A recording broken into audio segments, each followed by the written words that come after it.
நமஸ்காரம். மகாபாரதத்தில் சாந்தி பருவத்தில் மோட்ச தர்மத்தை சேவித்துக் கொண்டிருக்கின்றோம். இன்று நாம் சேவிக்கும் இந்த அத்தியாயத்தில் வியாசர் 5 பூதங்களின் குணங்களையும் சுகருக்கு சொல்லியதுதான் சேவிக்க இருக்கின்றோம்.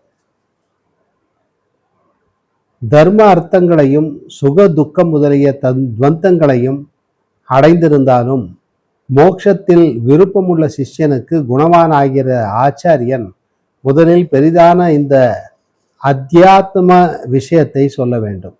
ஆகாயம், வாயு, தேயு, அப்பு, 5வதான பிருத்வி, இருப்பு, இல்லாமை, காலம் இவைகளெல்லாம் பௌச்ச அதாவது பாஞ்ச பௌதிகமான எல்லா பிராணிகளிடத்திலும் இருக்கின்றன.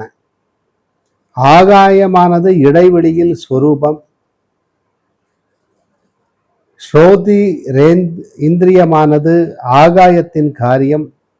சாஸ்திரத்தின் விதியை அறிந்த முனியானவன் சப்தத்தை அவனுடைய குணமாக அறிய வேண்டும். கமனத்தை வாயுவின் ஸ்வரூபமும் பிராண அபானங்களையும் ஸ்பரிசத்தையும் துவக்கி இந்திரியத்தையும் வாயு மயமுமாக அறிய வேண்டும். பிரகாசமும் தாபமும் ஜீரணமும் தேஜஸ்.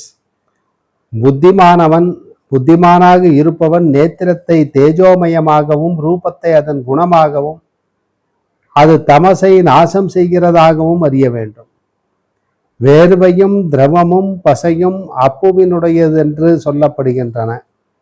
இரத்தமும் மஜ்ஜையும் மற்றும் பசை உள்ளவையும் ஜல விகாரம் என்று அறிய வேண்டும்.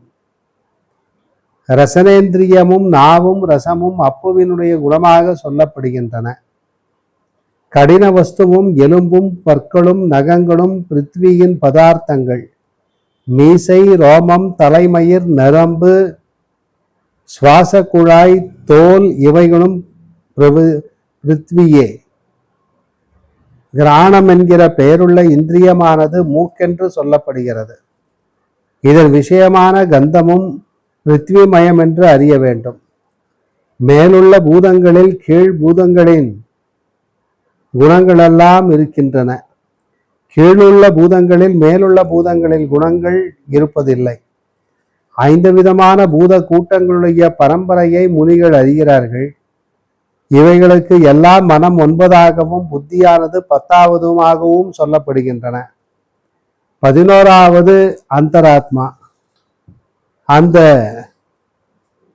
அந்தராத்மாக்கள் எல்லாம் உயர்ந்தனவாக சொல்லப்படுகின்றன. புத்தியானது நிச்சய ரூபமாக இருக்கிறது. மனம் சங்கல்ப ரூபமாய் இருக்கிறது.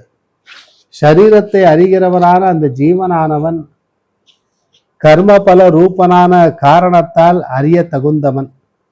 காலரூபமான இந்த கொள்கைகள் எல்லாவற்றாலும் எல்லாம் வியாபிக்கப்பட்டதாக புத்தியினால் கலக்கமின்றி பார்க்கிறவன் மோகத்தை அடைவதில்லை என்று சொல்லி வியாசர் இந்த அத்தியாயத்தை பூர்த்தி செய்கிறார். அடுத்த அத்தியாயத்தில் வியாசர் யோக தர்மத்தை சுகருக்கு சொல்லியதுதான் சேவிக்க இருக்கின்றோம்.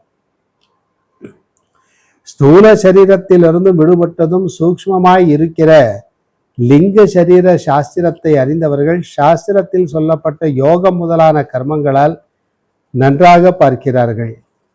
நம்மால் பார்க்கப்படுகிற சூரிய கிரணங்கள் சேர்ந்து சஞ்சரிக்கின்றன, போகின்றன, நிற்கவும் செய்கின்றன. அப்படியே ஸ்தூல தேகங்களால் விடுபட்ட லிங்க சரீரங்கள் மனிதர்களுக்கு விஷயம் இல்லாதவைகளாக லோகங்களில் சஞ்சரிக்கின்றன. யோகியான சாஸ்திர வித்வானவென்றால் எப்படி ஜலத்தில் சூரியனுடைய பிரதிபிம்பமானது காணப்படுகிறதோ அப்படியே தன்னுடைய பிரதிபிம்பமான லிங்க சரீரத்தை பார்க்கின்றான். சூக்ஷ்மமான அந்த லிங்கங்கள் சரீரத்திலிருந்து விடுபட்டவைகளாக இருக்கின்றன.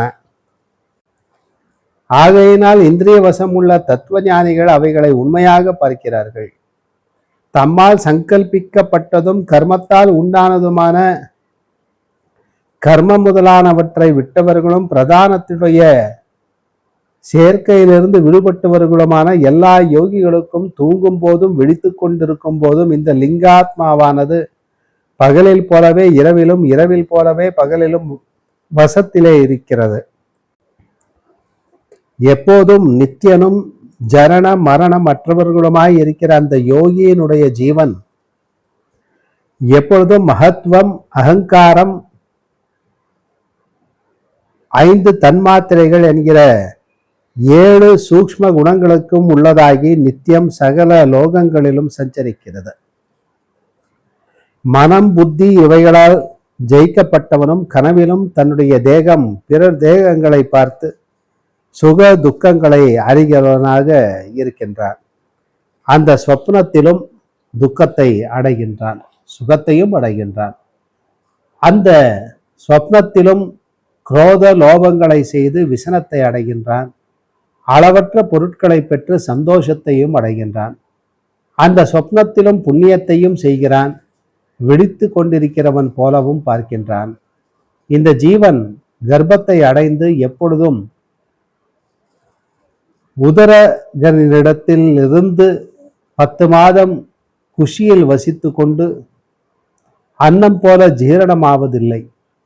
சரீரங்களில் ஹிருதயத்தில் இருக்கிறவனும் பரமேஸ்வரனது அம்சமாய் இருக்கிறவனுமாந்த இந்த ஜீவாத்மாவை தமோ குண ரஜோ குணங்களால் வியாபிக்கப்பட்டவர்கள் பார்ப்பதில்லை. யோக சாஸ்திரத்தில் ஸ்ரத்தை உடையவர்களுமாகி தம் ஆத்மாவை அடைய விருப்பமுள்ளவர்கள் தமஸ் ரஜஸுகளால் விடுபட்டு அறிவற்ற ஸ்தூல சரீரங்களும் சூக்ஷ்ம சரீரங்களும் வைரம் போலுள்ள காரண சரீரங்களுமானவைகளில் அந்த ஆத்மாவை பார்க்கிறார்கள். சாண்டில்யர் ஆனவர் தனித்தனியாக சிருஷ்டிக்கப்பட்ட 4 ஆசிரமங்களின் தர்மங்களிலும் இந்த சமாதி யோகத்தை சமமாக சொன்னார். இந்திரியம், விஷயம், மனம், புத்தி, மகத்துவம், அவ்யக்தம், புருஷன் இவ்வேழையும் சர்வ ஞான இருக்கை, திருப்தி, அனாதியான அறிவு, தன் வசனாய் இருக்கை, எப்பொழுதும் அழிவில்லாத ஞானம், அனந்த சக்தி, இவ்வாறு அங்கங்கள் உள்ளதும் மகேஸ்வரனையும் அறிந்து பிரதானத்தின் பரிணாமங்களையும் அறிந்தவன் பரபிரம்மத்தை பார்க்கின்றான் என்று சொல்லி வியாசர் இந்த அத்தியாயத்தை பூர்த்தி செய்கிறார். மீண்டும் நாளை சந்திப்போம். நமஸ்காரம்.